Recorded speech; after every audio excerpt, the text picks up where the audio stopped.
Saudara, warga Pasuruan digegerkan dengan penemuan jasad mahasiswi di sebuah parit di kawasan Jalan Raya Wonorejo, Malang, Jawa Timur. Korban diduga dibunuh polisi.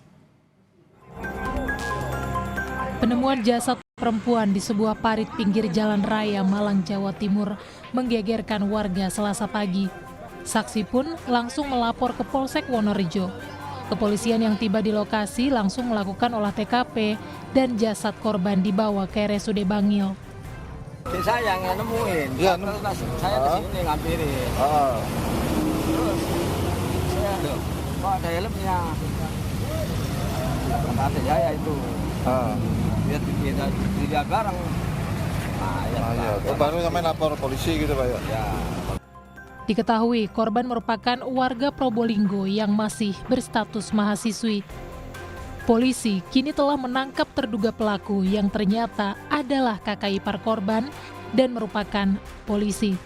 Memang benar untuk satu terduga pelaku yang berinisial AS yang sudah diamankan adalah merupakan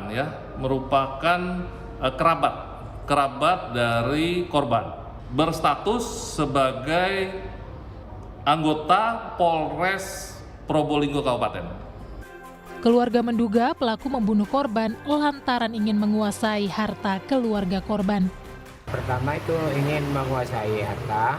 Kalau harta itu terkait bahwa Farah ini adalah bendahara keluarga, Mas.